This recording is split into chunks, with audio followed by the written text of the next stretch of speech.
প্রশ্নে বলা আছে একটি তেলপূর্ণ পাত্রের ওজন হচ্ছে 32 কেজি এবং অর্ধেক তেল সহ পাত্রের ওজন হচ্ছে 20 কেজি। পাত্রটির ওজন কত? এখানে পাত্রটির ওজন চাইছে। তো আমরা যদি এটাকে বাস্তবিকভাবে বুঝার চেষ্টা করি তাহলে আমরা এভাবে বুঝতে পারি যে এই তেলপূর্ণ পাত্রটির ওজন হচ্ছে 32 কেজি। ঠিক আছে, 32 কেজি। আবার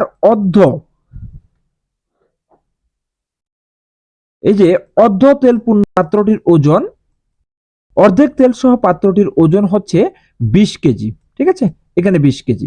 তো এই যে অর্ধেকের ওজন 20 কেজি, তা আমরা এই 32 থেকে যদি 20 বিয়োগ করি তাহলে থাকতেছে হচ্ছে 12। তাহলে এই অর্ধেকে এখানে কি ধরবে? 12 কেজি ধরবে। ঠিক আছে, তো এই অর্ধেকে যদি 12 কেজি তেল ধরে তাহলে বাকি অর্ধেকেও 12 কেজি তেল ধরবে। ঠিক আছে, তাহলে টোটাল পাত্রটির ওজন বাদ দিয়ে মূলত তেল ধরতেছে 12 আর 12 24। অর্থাৎ এই যে 32 আছে, অর্থাৎ পাত্রের ওজন সহ 32 কেজি তেল রয়েছে, এখানে আমাদের তেল ধরেছে 24 কেজি। ঠিক আছে, তো আমরা 32 থেকে যদি 24 এর বিয়োগ করি পাবো কিন্তু হচ্ছে 8 কেজি। তাহলে এটি আমাদের অ্যান্সার। কিন্তু এই অঙ্কটিকে মানে আমরা আরো সহজভাবে করতে পারি। কিভাবে? এই যে তেলপূর্ণ পাত্রের ওজন হচ্ছে 32 কেজি, তাহলে এই পূর্ণ ওজন হচ্ছে 32 কেজি থেকে আমরা অর্ধেক ওজন হচ্ছে 20 কেজির বিয়োগ করব।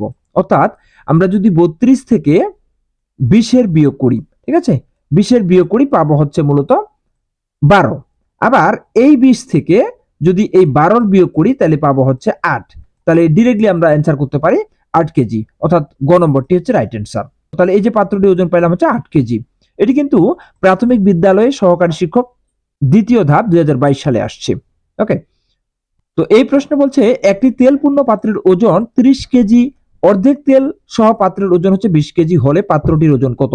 ঠিক একইভাবে এই 30 থেকে যদি আমরা 20 এর বিয়োগ করি তাহলে পাবো হচ্ছে 10। আবার এই 20 থেকে যদি 10 এর বিয়োগ করি তাহলে পাবো কিন্তু হচ্ছে 10 কেজি। অর্থাৎ পাত্রটির ওজন হচ্ছে 10 কেজি। খ নম্বরটি হচ্ছে রাইট অ্যান্সার। তো যদি আমার এই নিয়মটি বুঝতে পারেন তাহলে অবশ্যই এই 3 নম্বর প্রশ্নটির উত্তরটি কমেন্টের মাধ্যমে জানাবেন। 3 নম্বর প্রশ্নে বলছে পানি ভর্তি একটি বালতির ওজন হচ্ছে 12 কেজি। বালতির অর্ধেক পানি ভর্তি হলে তার ওজন দাঁড়ায় 7 কেজি। তো খালি বালতির ওজন কত? সঠিক উত্তরটি অবশ্যই কমেন্টের মাধ্যমে জানাবেন।